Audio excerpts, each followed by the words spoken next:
আসসালামু আলাইকুম এবং অফুরন্ত শুভকামনা বিএনপি চেয়ারপারসন প্রিয় তারেক রহমান এবং আমাকে যারা দেখছেন এবং শুনছেন।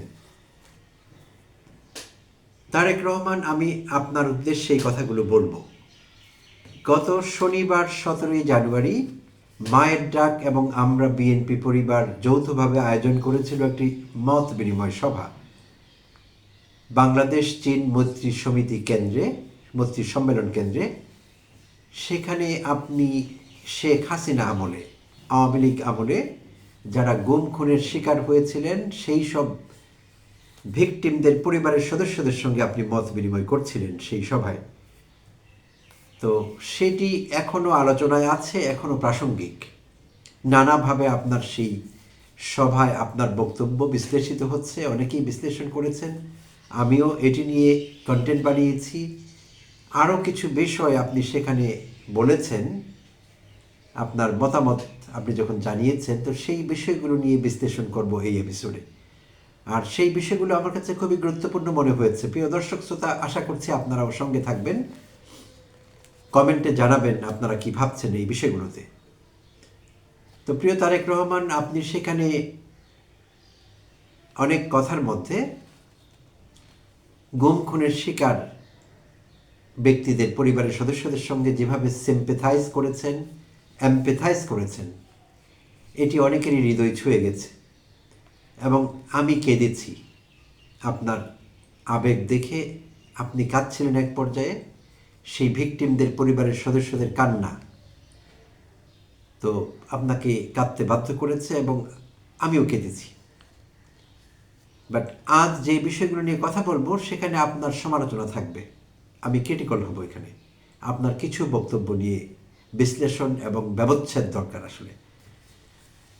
তো শুরুতেই আপনি গুম খুনের শিকার ব্যক্তিদের কিছু আশ্বাস দিয়েছেন, যা তাদের ভালো লেগেছে নিশ্চয়ই, এবং আমরাও পছন্দ করেছি। যেমন আপনি বলেছেন, আপনি ক্ষমতায় গেলে বা আপনার দল ক্ষমতায় গেলে গুম খুনের শিকার ব্যক্তিদের নামে সড়কের নামকরণ করবেন। ভালো উদ্যোগ, ভালো, এটি প্রশংসা করছি।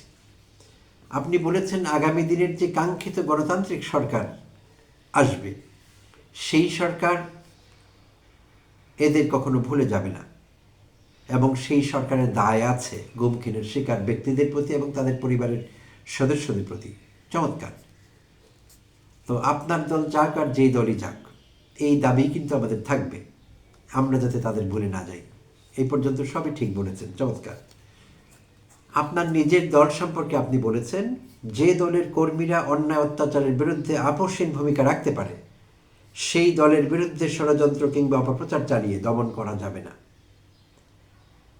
আমি রিপিট করছি আপনার বক্তব্য, যে দলের কর্মীরা অন্যায় অত্যাচারের বিরুদ্ধে আপোষহীন ভূমিকা রাখতে পারে, সেই দলের বিরুদ্ধে ষড়যন্ত্র কিংবা অপপ্রচার চালিয়ে দমন করা যাবে না। তো প্রথমত, আপনার দলের বিরুদ্ধে সম্ভবত কেউ ষড়যন্ত্র করছে না, প্রত্যেকের দল নিয়ে ব্যস্ত আছে। সো দমন করবার কোনো প্রশ্নই ওঠে না। আর বিএনপি এত বড় একটি দল, যার নেতাকর্মীরা সারা বাংলাদেশে জালের মতো ছড়িয়ে আছে তৃণমূলে, তো এই দলকে দমন করবার কিছু নেই। কারণ হাসিনা 15 বছরও দমন করতে পারেনি। আপনার দলটি একেবারে শেষ হয়ে যায়নি। হাসিনা চেষ্টা করেছিলেন মুসলিম লীগ বানাবার জন্য আপনার দলকে, লাভ হয়নি। তো তাই এই মুহূর্তে এই আশঙ্কা জাস্ট একটি গতানুগতিক বক্তব্য আপনার এই প্রসঙ্গটিতে বলছি, যেটি আপনার দলের অন্যেরা দিচ্ছে, লালু বুলু দুলু এরা দিচ্ছে। তা আপনার একই বক্তব্যের চর্বিত চর্বণ দরকার ছিল না। কোনো ষড়যন্ত্র করছে না কেউ এবং দমন করবার চেষ্টাও করছে না। এই বিষয়গুলো ক্রিয়াশীল নেই, ইমাজিনারি আপনি ইমাজিন করেছেন। আচ্ছা, আর আপনি বলেছেন যে দলের কর্মীরা অন্যায় অত্যাচারের বিরুদ্ধে আপোষহীন না, এই কথাটুকু বোধহয় সত্যি নয়। আপনার দলের নেতাকর্মীরা অন্যায় অত্যাচারের বিরুদ্ধে আপোষহীন না। আপনার মাকে বলা হয় আপোষহীন নেত্রী। এরশাদ বিরোধী আন্দোলনের সময় তিনি সেই খেতাবটি পেয়েছিলেন, তিনি অর্জন করেছেন, কেউ তাকে দিয়ে দেয়নি। বেগম খালেদা জিয়াকে, প্রয়াত প্রধানমন্ত্রী, এটি অর্জন করতে হয়েছে, আপোষহীন নেত্রী। কিন্তু আপনার দলের নেতাকর্মীরা আপোষহীন নন, এটি একেবারেই বাজে কথা। তারা আপোষহীন হলে হাসিনা 15 বছর ক্ষমতায় থাকতে পারতেন না। হাসিনা 3টি প্রহসনে নির্বাচন করতে পারতেন না। তারা আপসহীন হলে আপনাকে 17 বছর বিলেতে থাকতে হতো না। সো এটি ঠিক নেই এই বক্তব্য।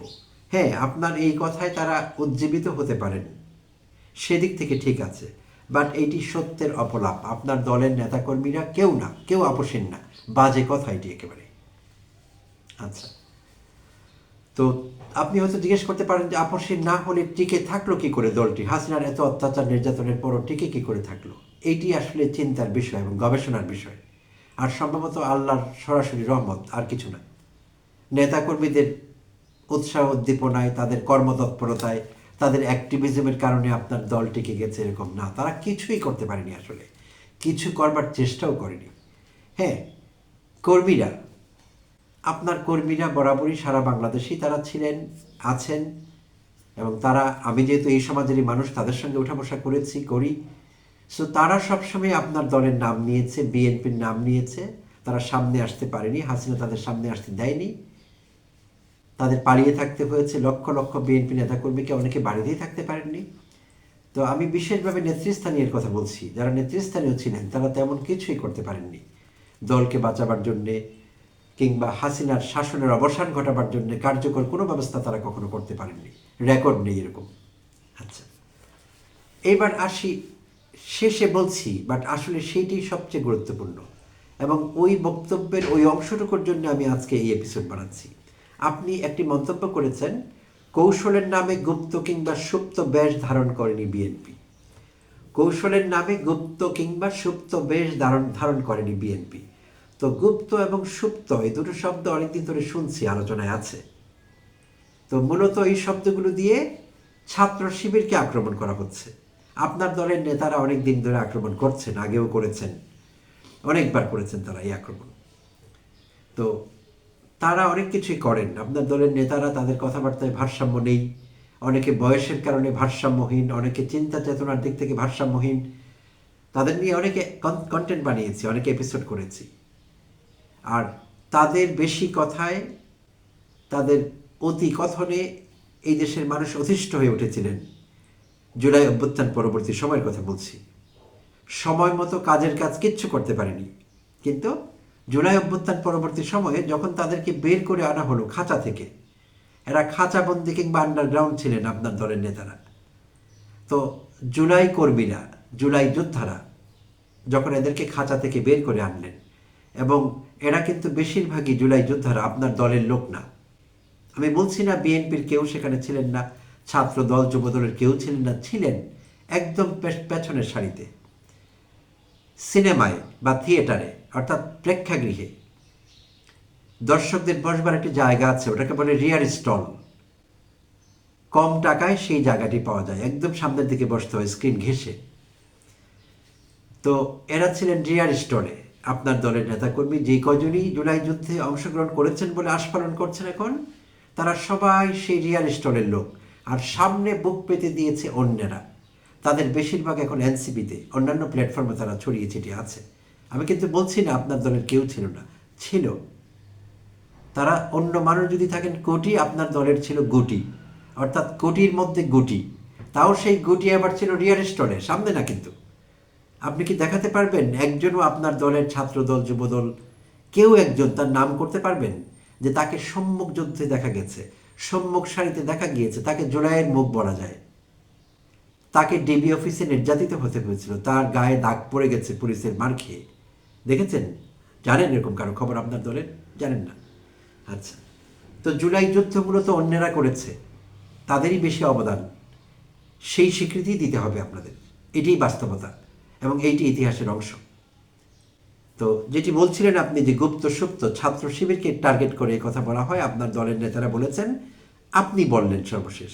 তো আমি অবাক হইনি দুলুবুলুরা যখন বলছিলেন, আর যেই দুলুবুলুদের আপনি ওয়ার্নিং দিয়েছিলেন যে তোমরা কথা বেশি বলছো, আপনারা কথা বেশি বলছেন, থেমে যান, থামলে ভালো লাগে, আপনি ওয়ার্নিং দিয়েছিলেন। এমনি দেননি, কথা বেশি বলছিল তারা, সেই জন্য দিয়েছিলেন। তো তাদের সেই বেশি কথায় আপনিও এসে গেলেন। আপনার কথা বলার টপিকের তো অভাব ছিল না, সুপ্ত গুপ্তে যেতে হলো কেন? তো ভালো কথা, আপনি যেটি বলছিলেন, যে ব্যবচ্ছেদ করি আপনার কথাটির, কৌশলের নামে গুপ্ত কিংবা সুপ্ত বেশ ধারণ করেনি বিএনপি।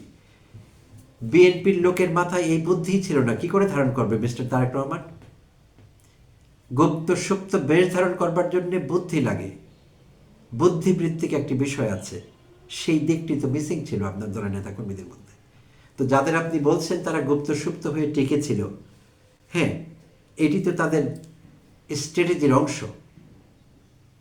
তাদের যে স্ট্র্যাটেজিক প্ল্যানিং হয়েছিল সেটির একটি অংশ। আত্মরক্ষার্থে তারা গুপ্ত সুপ্ত হয়েছিলেন, দোষের কি আছে তাতে? আমি তো স্মার্টনেস দেখছি, এতে দোষের তো কিছু দেখছিই না। সো যেটি বলছিলাম, আপনার দলের ভারসাম্যহীন নেতারা তাদের বিরুদ্ধে বিষোদ্গার করেছেন, এটি আনগ্রেটফুলনেস উচ্চ মাত্রায়। তাদের কাছে কৃতজ্ঞ থাকার কথা আপনার দলের বুড়ো নেতাদের। কৃতজ্ঞ তো নাই, তারা কি করলেন জুলাই যোদ্ধাদের ডিফেম করবার জন্যে, ডিমিন করবার জন্যে, আমরা দেখেছি অভ্যুত্থান পরবর্তী সময়। হ্যাঁ, জুলাই যোদ্ধাদের বয়স কম, তারা অনেক সময় আচরণে সংযত থাকেননি, তারাও কিছু কথাবার্তা বেশি বলেছেন অনেক সময়, কখনো সীমাও লঙ্ঘন করেছেন, কিন্তু তারা তো অনেক ছোট বয়সে, তারা বয়সে ছোট, তরুণ, কেউ কেউ কারো অনেকেরই ছাত্রত্বই শেষ হয়নি। তো এদের সঙ্গে আপনার দলের বুড়ো নেতারা এদেরকে প্রতিপক্ষ মনে করে এদের সঙ্গে মুখের যুদ্ধ, বাকযুদ্ধ এবং বলতে গেলে প্র্যাকটিক্যালি মাঠেও যুদ্ধে নেমে পড়েছিলেন আপনার দলের নেতারা, দরকার ছিল না। তো তারা যদি কখনো কোনো কারণে অতিরিক্ত রিয়্যাক্ট করেও থাকতেন, জুলাই যোদ্ধাদের কথা বলছি, তরুণদের কথা, সেইটি ইগনোর করতে হতো আপনার দলের মেচিউর নেতাদের। যদি তারা মেচিউর মনে করতেন আর কি নিজেকে, তাহলে ইগনোর করতেন, ক্ষমার সুন্দর দৃষ্টিতে দেখতেন। সেটি তারা করেননি, প্রতিপক্ষ বানিয়ে একেবারে একটি যুদ্ধ অবস্থা করা হয়েছিল। তো সেটি ঠিক ছিল না, কারণ আপনার দলের নেতাই বলেছেন, খুব হেভি ওয়েট নেতা, যে জীবনের ভয়ে সামনে দাঁড়াতে পারিনি। জীবনের ভয় কিন্তু জুলাই যোদ্ধাদেরও আছে, কিন্তু তারা সেটি করেননি, তারা বুক পেতে দিয়েছিলেন। আর তারা বুক পেতে না দিলে আমরা জুলাই যুদ্ধে জয়লাভ করতে পারতাম না, জুলাই অভ্যুত্থান ঘটত না। তাই জুলাই যোদ্ধাদেরকে এইভাবে ছোট করবার দরকার নেই। যদি ভ্যালিড কোনো ইস্যু থাকে তাদের সমালোচনা করবার, সেটা নিয়ে করবেন, সমস্যা নেই, সমালোচনার ঊর্ধ্বে তারা না। কিন্তু গুপ্ত সুপ্ত এটি কোনো ভালো অ্যাডজেক্টিভ না, আর এটি নিয়ে সমালোচনা করবার কিচ্ছু নেই। আমি বারবার বলছি যে এটি তাদের স্মার্টনেস, আর আপনার দলের লোকেরা পারেনি, তাদের মাথায় এই আইডিয়া ক্লিক করেনি, কারণ তাদের মাথায় মগজ আছে বলে মাঝে মধ্যে আমার মনেও হয়নি আসলে। আপনার খারাপ লাগছে হয়তো আমার কথাগুলো শুনে, এবং যারা ডাই হার্ড বিএনপি অ্যাক্টিভিস্ট তাদেরও খারাপ লাগবে, কিন্তু আমার কথায় কিছুই ভুল নেই। যদি ভুল থাকে দয়া করে কমেন্টে আমাকে জানাবেন, আমি কোথায় ভুল বলেছি, আমি অ্যাপোলোজাইজ করব। এইটি আমার অবজারভেশন, কারণ জুলাই যুদ্ধে আমি অংশগ্রহণ করেছিলাম, রাজপথে দু একদিন আমিও নেমেছিলাম, আমারও জীবনের ঝুঁকি ছিল, আমার বুকে গুলি লাগতে পারত, স্নাইপারের শিকার হতে পারতাম, অনেক কিছু হতে পারত, কিন্তু আমি দু একদিন জুলাই যুদ্ধে সামনের সারিতে ছিলাম। তাই আমার মাঠের অভিজ্ঞতা আছে, সামনাসামনি দেখেছি কে কী করে, কারা থেকে কী করছে, সব কিছুই জানা আছে। তাই আমি অবাক হয়েছি যখন আপনার মুখে গুপ্ত সুপ্তের কথা শুনলাম। আপনি জাস্ট গতানুগতিকভাবে গিয়েছেন, এই বক্তব্যগুলো আপনার না, আপনি শুনেছেন অনেকদিন থেকে আপনার নেতারা বলছেন, তো আপনি কোনো কারণে কেয়ারলেসলি হয়তো বা সেটি রিপিট করেছেন। এটি শোভনীয় হয়নি, দরকার নেই আপনার এটি করবার। এবং জুলাই যোদ্ধাদের কোনো কারণে প্রতিপক্ষ বানাবার চেষ্টা করবেন না দয়া করে, অন্যেরা করুক, আপনার দলের করেছেন আগে, আপনার মোটেই সেটি শোভা পায় না।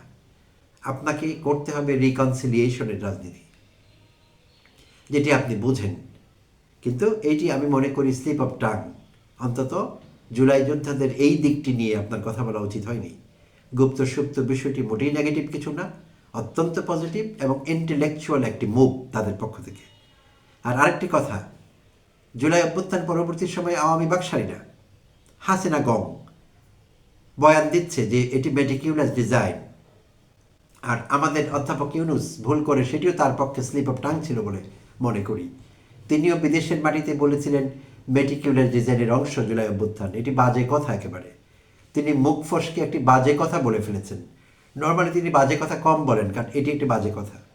ইট was a slip of tongue on his part, মুখ ফসকে বেরিয়ে গেছে। জুলাই যুদ্ধ কোনো স্লিপ মেটিকিউলাস ডিজাইন ছিল না, এটি জনগণের সম্পৃক্ততা। জুলাই যোদ্ধাদের প্রথমে কোটা আন্দোলন, পরবর্তীতে হাসিনা খেতাবের একতরফা আন্দোলন এবং হাসিনার জুলুম নির্যাতনের কারণে দেশের সব মানুষ ছাত্র তরুণদের পক্ষে ঝাঁপিয়ে পড়েছিলেন। It is spontaneous and immediately arranged. Premeditated কিছু না, সো মেটিকুলার ডিজাইন বলতে এখানে কিছু নেই আসলে। আর যদি থেকে থাকে সেটিও একটি ইন্টেলেকচুয়াল মুভ। আর একটি দানবকে তাড়াবার জন্য, একটি মনস্টারকে তাড়াবার জন্য, একটা পিশাচকে খেদিয়ে দেবার জন্য কেউ যদি মেটিকুলার ডিজাইন করে, হোয়াটস রং উইথ দ্যাট? সেটিকে তো ওয়েলকাম জানানো উচিত। সভ্য ভব্য মানবাধিকারে বিশ্বাস করেন এমন মানুষের সেটিকে তো ওয়েলকাম জানানো উচিত, সারা বিশ্বের সেগুলোকে ওয়েলকাম জানানো উচিত। এবং সেইটি অবশ্যই একটি ইন্টেলেকচুয়াল মুভ, যদি জুলাই অভ্যুত্থান মেটিকুলার ডিজাইন হয়ে থাকতো, বাট আসলে না। তো সেই গুপ্ত সুপ্ত বিষয়টি এরকম, intellectual move on the part of ছাত্র শিবির অ্যান্ড আদার পিপল। সো সেটি মোটেই দোষের কিছু না। তাই যেটি দোষের না বরং গুণের, সেইটি নিয়ে কাউকে জব্দ করবার চেষ্টা করলে সেই চেষ্টা ব্যর্থ হতে বাধ্য। ধন্যবাদ আপনাকে আমাকে সহ্য করবার জন্য, এবং প্রিয় দর্শক শ্রোতা যারা আমাকে দেখেছেন এবং শুনেছেন এতক্ষণ, আপনাদের প্রতি অশেষ কৃতজ্ঞতা। ভালো থাকবেন, কথা হবে আবারও অন্য কোথাও।